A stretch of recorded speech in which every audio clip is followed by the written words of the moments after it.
यो फ्रम श्रीगुण्डकी हामी चाहिँ काठमाडौँदेखि आज निकै नै लामो सङ्घर्षपछि यो गोसाइकुण्ड भन्नुपर्दा अलिकति पर श्रीगुण्ड भन्ने ठाउँमा यहाँ आइसकेका छौँ। निकै नै उत्साहका साथ हाम्रो टिमहरू यहाँ हुनुहुन्छ। म ताराबहादुर वाइबा कृपया हाम्रो टिमहरूले आफ्नो नाम भनेर आफ्नो देश दिनुको लागि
अब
चाहिँ हामी चाहिँ यहाँबाट चाहिँ फर्किँदैछौँ अनि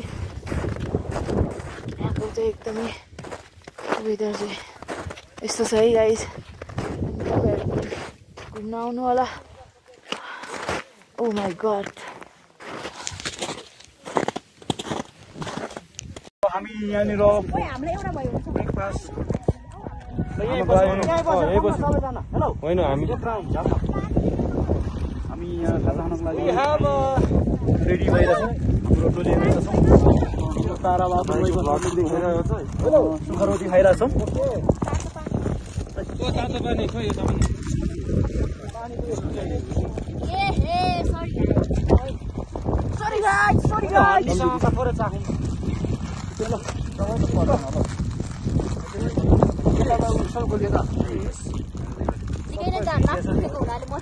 हामी कोकोनट बिस्कुट खाएर इनर्जी पावर लिनुपर्ने हुन्छ एकदम। यहाँनिर ताल पनि देखिन सक्छौँ। बबाल छ भ्यू चाहिँ आमामा यार।